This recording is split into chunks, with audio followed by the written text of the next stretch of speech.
The diner was loud, until a young black waitress started signing to a deaf old woman no one bothered to notice. Within seconds, the whole room went silent. What happened next changed both their lives forever. The diner door chimed softly, its bell breaking the quiet hum of late evening chatter. A cool wind rushed in as an elderly woman stepped through, her silver hair neatly pinned beneath a small hat, her cane tapping gently against the tiled floor like a slow heartbeat. She paused at the entrance, eyes scanning the room filled with people too busy with their meals and phones to notice her. The smell of coffee and fried bacon lingered in the air. It was one of those small-town diners where regulars came every night, where the booths were torn at the edges and the walls told stories through old photos and yellowed newspaper clippings. No one looked up except one person, Amara, a young black waitress in a faded uniform, hair tied back under a red bandana, stood by the counter refilling salt shakers. Her eyes, warm but tired, caught the old woman's hesitation. Something about her, fragile yet dignified, pulled Amara's heart toward her. It had been a long day, 10 hours straight on her feet, running from booth to booth, serving customers who often didn't even meet her eyes when they handed her tips, if they left any at all. Her apron was stained, her back ached, and her manager had already yelled twice about being too slow. But still, when she saw the elderly woman struggling to find a seat, Amara didn't hesitate. She set down her tray and hurried over. "Good evening, ma'am," she said gently, her voice warm like honey. "Can I help you to a seat?" The woman looked up. Her eyes were soft, kind, but distant, like she was looking through Amara, not at her. She didn't answer. Amara tilted her head, thinking maybe the woman hadn't heard her. So she tried again, a little louder this time. "Would you like a booth, ma'am?" Still no response. Before Amara could say anything else, a man at the counter, one of the regulars, snorted. "She's deaf," he muttered. "Don't bother.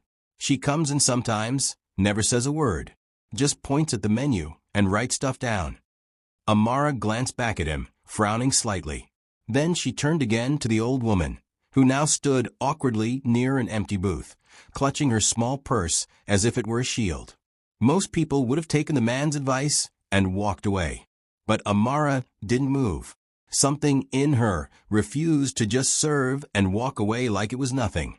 Maybe it was because she'd seen that same look before, loneliness mixed with the quiet embarrassment of being misunderstood. The world could be so loud, so cruel, and yet so silent for people who couldn't hear it. She took a slow breath, then did something that made the entire diner pause. Amara set down her notepad, straightened her posture, and slowly raised her hands. Then, with calm and careful movements, she began to sign. The woman froze. Her eyes widened as if she couldn't believe what she was seeing. Her wrinkled hands trembled before she signed back. "You know sign language?" A small smile bloomed on Amara's face. "A little," she signed in response. "Enough to serve you right." The old woman's lips curved into a silent laugh. Her face lit up not with surprise anymore, but with something warmer. Relief. Joy. The diner, once filled with clinking plates and idle chatter, suddenly fell silent. A few customers turned to watch as Amara gently guided the woman to a booth by the window, helping her sit down. It was quiet, but not the kind of quiet that felt empty. It was the kind of silence that meant something. Amara handed her the menu and, through signs, asked, "What would you like to eat?" The woman's name, she soon learned, was Evelyn. Evelyn smiled, eyes twinkling. "Soup. With bread. And maybe coffee if it's fresh." Amara chuckled softly and signed back, "I'll make sure it's the best in the house." She turned and headed to the kitchen, but as she passed the counter, the same man who had told her not to bother spoke again. "Didn't know you could do that," he said, sounding almost ashamed. Amara just smiled faintly. "Most people don't ask what I can do." When she returned with the soup, she found Evelyn gazing out the window, her expression calm but thoughtful. Amara placed the bowl gently in front of her, setting down the spoon and napkin with care. Then, before walking away, she signed again. "Careful. It's hot." Evelyn laughed silently, covering her mouth with one hand. Then she signed something that made Amara pause. "You remind me of my granddaughter," Evelyn said. She was kind too. Always tried to learn my world instead of forcing me into hers. Amara's throat tightened. She smiled softly and signed back, "She must miss you." Evelyn looked down. She passed away 3 years ago. A beat of silence. The sound of plates clattering in the distance faded into nothing. Amara hesitated, then reached out and gently touched Evelyn's hand. "I'm sorry." Evelyn smiled through the sadness. "Don't be. I see a bit of her in you." Something about those words hit Amara deep. She wasn't used to being seen like that. Not just as a waitress, not just as someone serving food, but as a person. Minutes passed. They didn't need many words. Just hands, eyes, and the quiet understanding that sometimes the best conversations are the ones you don't speak at all. People in the diner began whispering, curious, even moved. A few took out their phones, recording discreetly as the two women continued signing, laughing softly, sharing stories only their hands could tell. For the first time that night, the diner didn't sound like a place full of strangers. It felt human, connected. When Evelyn finished her meal, she signed, "You're very special, my dear." Amara blushed, shaking her head. "I'm just doing my job." But Evelyn shook hers too. "No, you're doing more. You're listening, with your heart." As Amara helped her to the door, Evelyn reached into her purse and pulled out a small, folded note. She pressed it into Amara's palm, smiled one last time, and walked out into the cool night air. When Amara unfolded the paper later, she found words written in neat, delicate handwriting. "Kindness is a language even the deaf can hear. Thank you for reminding me that goodness still exists." Amara stood still for a long moment, tears welling in her eyes. For once, after years of feeling invisible, someone had truly seen her. And that night, though she didn't know it yet, was just the beginning of something that would change her life forever. As the minutes passed, something beautiful began to unfold inside that small-town diner. The room that once buzzed with idle chatter and clinking dishes now seemed to soften around them. The young black waitress with gentle hands and the elegant deaf grandmother with eyes full of history. They spoke in silence, their hands dancing gracefully in midair, weaving a conversation no one else could hear, but everyone could feel. Her name, Amara learned, was Evelyn Carter, a retired schoolteacher from Chicago. She was in town visiting her grandson, Lucas Carter, who was known for his $1 million company, endless business meetings, and a lifestyle of wealth and precision. He was supposed to pick her up after his meeting, but as usual, business had come first. Evelyn smiled softly when she mentioned him, though her eyes carried the faint loneliness of someone used to waiting. Amara nodded understandingly. "He must be very busy," she signed. Evelyn chuckled. "Busy, yes. Present? Not always." Amara smiled at the honesty. She didn't need to ask more, she understood. She placed a warm bowl of soup before Evelyn, steam rising gently into the golden diner light. Carefully, she signed each word. "Hot soup. Not spicy. Bread with butter." Evelyn's eyes twinkled. She laughed silently, pressing her hand to her chest, signing back, "You're the first person today who made me feel seen." Those words hit Amara deep. She smiled, but inside something stirred, a quiet ache she hadn't felt in a long time, because she knew what it was like to feel invisible. For years, she had worked double shifts to support her younger brother, Caleb, ever since their parents had died in a car accident. Caleb was born deaf, and for a long time, Amara couldn't communicate with him beyond gestures and smiles. People saw her every day, at the diner, at the grocery store, on the bus, but nobody really saw her. Not her exhaustion, not her silent tears, not the dreams she had buried beneath bills and responsibilities. And now this kind, elegant woman who couldn't even hear her voice was telling her, "You made me feel seen." It was as if life had come full circle. Amara's fingers moved again, slow and sincere. Everyone deserves to be understood. Evelyn smiled and touched her hand gently. "You have a beautiful heart, my dear." At that moment, the bell over the diner door chimed again, sharp, impatient. A tall man stepped inside, the kind of man who carried his wealth like armor. tailored gray suit, expensive watch, the faint smell of cologne that cost more than Amara's monthly rent. His phone was glued to his ear, his tone clipped and commanding. "Yes, close the deal by tomorrow morning," he said briskly. No excuses. He barely glanced around before spotting Evelyn in the corner booth. "Grandma," he said, pocketing his phone. "I told you not to come here alone." The warmth in the room dimmed a little. His voice was firm, not cruel, but full of impatience. He walked quickly toward her, pulling out her chair like she was a child who'd misbehaved. Evelyn frowned, signing something sharp, her hands moving with surprising speed. Lucas blinked. "What?" He looked around, confused, then sighed. "I can't read your hands, Grandma. Please, can we just go?" The old woman shook her head, refusing to stand. Amara, standing nearby with a coffee pot, hesitated. The room had gone quiet again. She could feel everyone's eyes flicking between the wealthy man and the old lady who refused to move. Finally, Evelyn looked up at Amara and pointed to her hands, urging her to translate. Amara took a breath, glanced at Lucas, and said softly, she said, "This young lady has more manners than you, Lucas." For a moment, silence. Then someone at the counter snorted. Another laughed.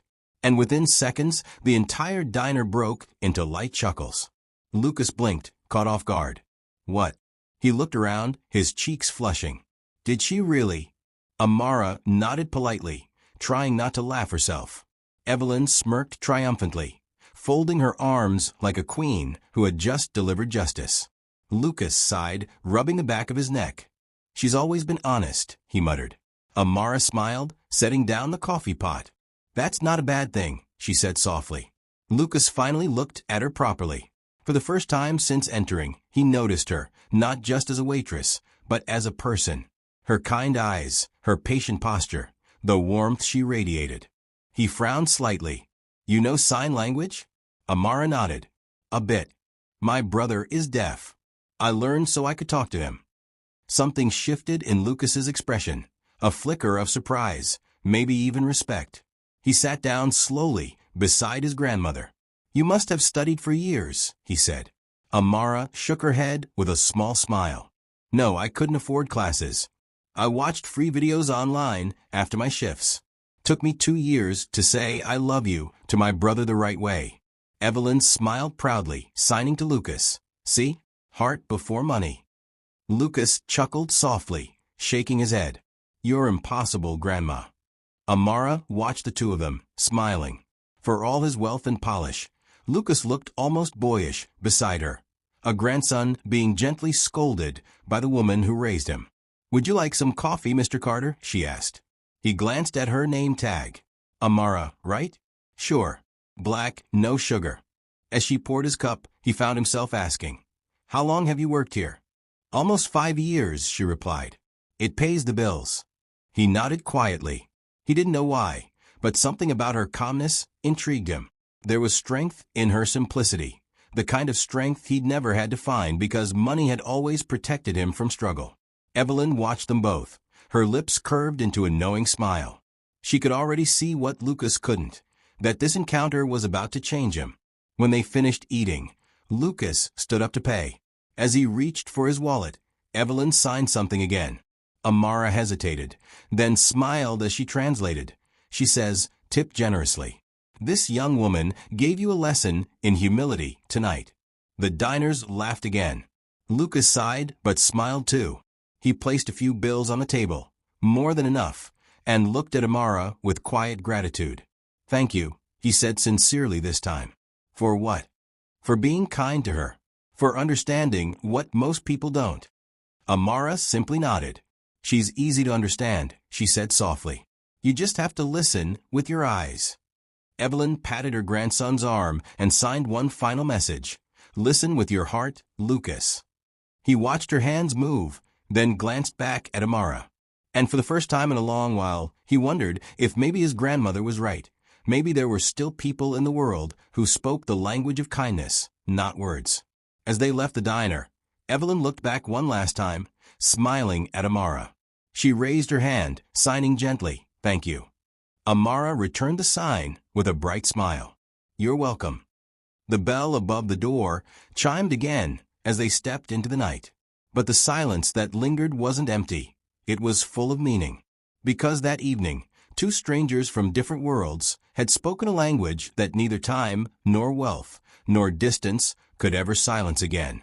And though Amara didn't know it yet, that small act of kindness, serving soup, signing a few words, offering understanding, would soon ripple far beyond that diner's walls. It was only the beginning. The diner was quiet that night. The neon sign outside flickered against the window, casting soft red and blue glows across empty booths. It was well past closing time. The last pot of coffee had gone cold. Amara moved from table to table, humming softly as she wiped away crumbs and stacked plates. Her feet ached, but there was peace in the stillness, the kind of calm that comes after a long day when the world finally stops spinning. The door chimed. Amara glanced up, surprised. No one ever came in this late. She almost called out that they were closed, but then she saw him. Lucas Carter. The same man from earlier that day, sharp suit, expensive shoes, the confident walk of someone used to doors opening for him. Only this time, he looked different. The phone was gone from his hand. His eyes weren't on a screen, they were on her. He walked up quietly and said, "I owe you an apology." Amara blinked, setting her cloth down. "For what?" "For earlier. I didn't realize you could sign. My grandmother hasn't smiled like that in months." For a moment, she didn't know what to say. She wasn't used to people like him apologizing, especially not to her. She gave a small, polite smile. "She's wonderful," Amara said. "You're lucky to have her." Lucas nodded, taking a seat at the nearest booth. "I know. She practically raised me." He looked down almost sheepish. "I guess I forget how amazing she is sometimes." Amara smiled faintly. "It happens." A pause. The only sound was the faint hum of the fridge and the distant whistle of the wind outside. Then Lucas leaned forward slightly. "Where did you learn sign language?" Amara froze. No one had ever really asked her that before. People were impressed sometimes, yes, but they didn't ask. They didn't care. She hesitated, wiping her hands on her apron before sitting down across from him. Her voice came out quiet, almost fragile. "My little brother, Caleb, he's deaf," she said softly. "He lost his hearing when he was 3. We couldn't afford special schools or classes. So I decided if he couldn't enter my world, I'd learn to enter his." Lucas frowned slightly, leaning in. "I didn't have a laptop back then," she continued. "So every night after work, I'd borrow the diner's Wi-Fi and watch free sign language videos on my phone.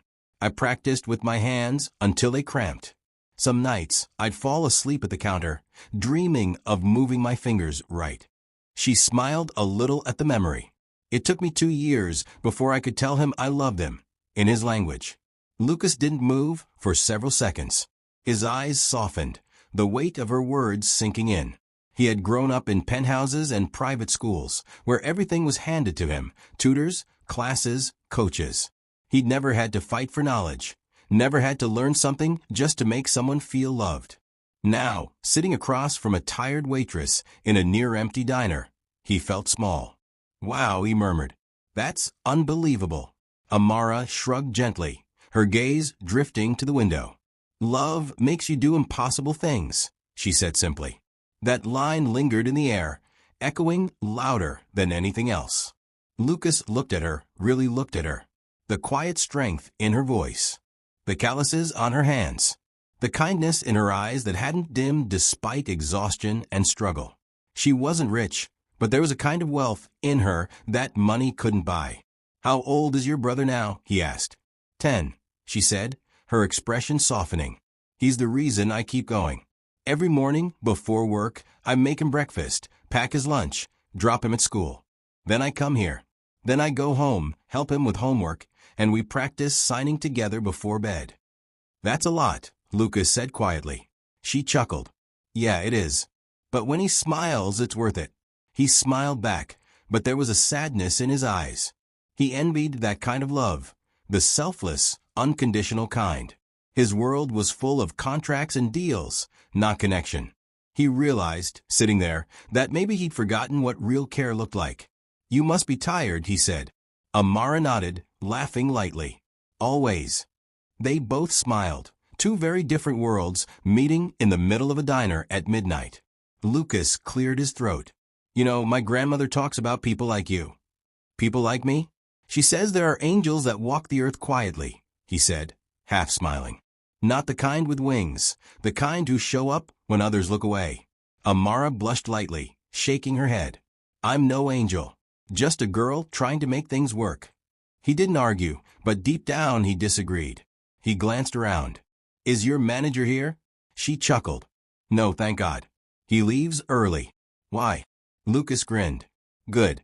Because I think you deserve a break. She raised an eyebrow. You came all the way back here to tell me that? He leaned back, smiling. Maybe. There was a pause, one of those moments where time seemed to slow, where words weren't needed. Finally, he stood. I should go. Early morning tomorrow. Amara nodded, standing too. Thanks for stopping by. And tell your grandmother I said good night. He smiled faintly. I will. He hesitated at the door, then turned back one last time. Amara. Yes. He looked thoughtful. That thing you said about love making you do impossible things. She tilted her head. What about it? He smiled softly. I think you're right. Maybe I've just been loving the wrong things. Amara didn't reply, but the look in her eyes said everything. When Lucas left, the bell over the door jingled again, the sound gentle, almost hopeful. Amara watched his car disappear into the night. The diner fell quiet once more, but something inside her had changed. And miles away, driving through the city lights, Lucas Carter replayed her words over and over in his head. Love makes you do impossible things.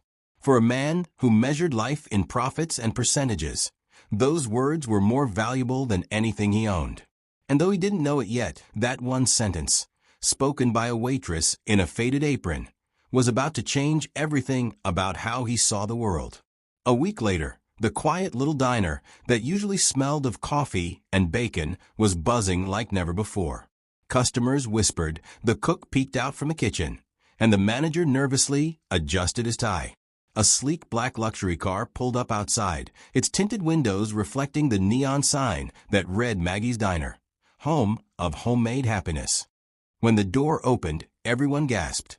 Out stepped Lucas Carter, the same millionaire who'd once brushed past the waitress without a glance. But this time, he wasn't holding a phone.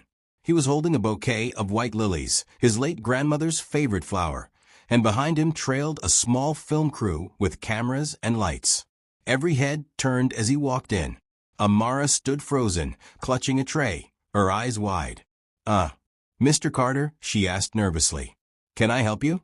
Lucas smiled softly. Actually, I think I'm here to thank you. He motioned to one of the crew members, who began filming.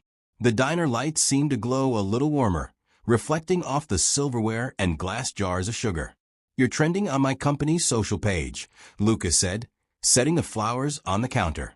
The video of you signing with my grandmother went viral. Over 3 million views in just a few days. Amara blinked in disbelief. Viral? But I didn't post anything. Lucas chuckled, a hint of nostalgia in his eyes. My grandma did, he said. She told me the world needed to see what kindness looks like. She said she wanted everyone to meet the waitress who spoke with her heart. The diner went completely silent. Even the sound of sizzling bacon in the kitchen seemed to fade away. Amara's hands trembled slightly. She looked down, trying to process what she'd just heard. Lucas continued, his voice calm but filled with sincerity. I owe you more than an apology now. You reminded me what connection really means, and you reminded my grandmother that she still mattered. He reached into his jacket pocket and pulled out a white envelope sealed with gold lettering. Inside, he said, is a scholarship fund in your name, enough for you to finish school, or take sign language interpreter training, or whatever dream you've been putting off. Amara's eyes filled with tears before she could even open it. I can't accept this, she whispered. I was just doing my job. Lucas smiled, shaking his head. No, Amara. You did so much more than that. He took a deep breath, then turned to the camera crew. I've decided to start a new division in my company, the Evelyn Foundation for Communication Access. The words made Evelyn, who was sitting proudly in her usual corner booth, sit up straighter, her face glowing. Lucas continued, "We're going to fund interpreters, train staff in restaurants and hospitals, and offer free sign language education. Because no one should feel invisible just because they can't hear." The diner erupted in applause. Some customers even stood. A man at the counter wiped his eyes and muttered, "About time someone did something like that." Amara was speechless. She held the envelope tightly to her chest, still shaking her head in disbelief. "Why me?" she finally whispered. Lucas stepped closer, his voice gentle. "Because you did what most people forget to do. You listened, even when there were no words." Evelyn smiled wide, her wrinkled hands signing something with pride and mischief. Lucas turned to Amara with a grin. "She says, told you she's special." The diner filled with laughter. Amara let out a small sob and laughed too, covering her mouth. It was the kind of moment that felt too big for words, and yet, somehow, perfectly quiet at the same time. Lucas gestured toward the camera crew again. "She also wants to film a short message for everyone watching online," he said. Then, turning to his grandmother, he signed slowly, "Ready when you are." Evelyn's eyes sparkled. She signed back with grace and confidence, her hands moving beautifully. Kindness has no volume. You don't need a voice to make someone feel heard. The camera light blinked red as the room fell into stillness. Every person in that diner, waiters, cooks, strangers eating pie, felt something shift inside them. The video would later rack up millions of shares, touching hearts around the world. People commented things like "faith in humanity restored," and "the world needs more Amaras." But for Amara, none of that mattered as much as the moment itself. Evelyn reached out, taking Amara's hand. She traced the words gently on Amara's palm, "Thank you for seeing me." Amara smiled through tears, her voice trembling as she said softly, "No, Mrs. Carter, thank you for reminding me that kindness still matters." Lucas watched them both, his expression full of something he hadn't felt in a long time, humility. He looked at Amara and said quietly, "You once told me love makes you do impossible things. You were right." Then he gestured to the scholarship check. "Go make some impossible things happen." Amara nodded slowly, her tears finally falling. "I will," she whispered. "I promise." As the camera crew packed up, Evelyn signed one last thing to her grandson. "Now you start learning sign language. You've got no excuse." Lucas laughed. "Yes, ma'am," he said, smiling toward Amara. And for the first time in a long time, the millionaire, the deaf grandmother, and the humble waitress sat together, sharing coffee, laughter, and a new beginning. Outside, the neon diner sign flickered softly against the night sky. Inside, hearts spoke louder than words ever could. Months passed, and the world had changed for Amara in ways she could never have imagined. The once overlooked waitress, who spoke through kindness, was now the face of a growing movement, a symbol of connection in a world too busy to listen. That night, she stood backstage at the Grand Civic Hall, hands trembling slightly as the announcer's voice echoed across the vast room. "Please welcome the founder of the Amara Foundation for the Deaf and Hearing, Miss Amara Williams." Applause thundered through the hall. Bright lights illuminated the stage as Amara stepped out, wearing a simple white dress that shimmered softly under the spotlight. It wasn't designer, it wasn't flashy, but it was hers. Behind her, a giant banner read, "The Amara Foundation, Bridging Silence with Love." Her heart pounded as she looked across the sea of faces. Journalists, families, donors, even celebrities, all had gathered to celebrate her story. But what mattered most to her sat right in the front row, Lucas Carter, smiling proudly beside his grandmother Evelyn, who was beaming with joy, and Caleb, Amara's little brother, wearing his best suit and waving excitedly. The sight made her throat tighten. She took a deep breath, gripping the edges of the podium. "Years ago," Amara began, her voice trembling slightly, "I thought my life was too small to matter. I was just a waitress, working late nights and double shifts, trying to make ends meet." She paused, eyes scanning the crowd. "But one night, everything changed. Not because I did something grand, but because I chose to care. Because I chose to listen, even when there were no words." The hall grew silent. Even the sound of cameras faded. She smiled faintly. I didn't know that night would change everything, for me, for someone else, and maybe for a small corner of the world. Her voice softened, and her hands began to move gracefully, signing as she spoke. You don't need money. You don't need fame. You just need to care. Every hand in the audience stilled. Evelyn's eyes glistened with pride as Amara raised her hands once more and signed, slowly, beautifully. Love is the loudest language of all. For a few heartbeats, the hall was completely still. No sound, just emotion. Then, the silence broke into an explosion of applause. People rose to their feet. Cameras flashed. Some wiped their eyes. The moment was pure, real, unforgettable. Caleb jumped from his seat, clapping wildly. Lucas stood too, smiling like a proud friend. Or maybe something deeper. Even Evelyn, in her graceful old age, stood up, signing to Amara from the audience. The world hears you now. Tears welled in Amara's eyes as Lucas and Evelyn made their way onto the stage. Lucas leaned close and whispered so only she could hear. You didn't just serve a customer that night, Amara. You served humanity. Those words hit harder than applause ever could. Evelyn wrapped her arms around Amara, her silver hair glowing beneath the stage lights. Then she signed with a warm smile. You gave voice to silence. That's more powerful than anything I've ever seen. As the lights dimmed to a soft golden hue, a large screen behind them lit up, showing clips from the viral video. The night Amara had signed with Evelyn in the diner. The world watched once again as that simple act of empathy rippled into something monumental. The screen transitioned to new footage, classrooms filled with children, both deaf and hearing, learning sign language together. A little girl with hearing aids giggling as her teacher signed, "Good morning." A nurse signing, "Are you okay?" to a patient. A restaurant manager signing, "Thank you" to his staff. Every clip bore the same small logo at the corner, the Amara Foundation. Amara turned to the crowd, her voice steady now. "This," she said, gesturing to the screen, "is not just my story.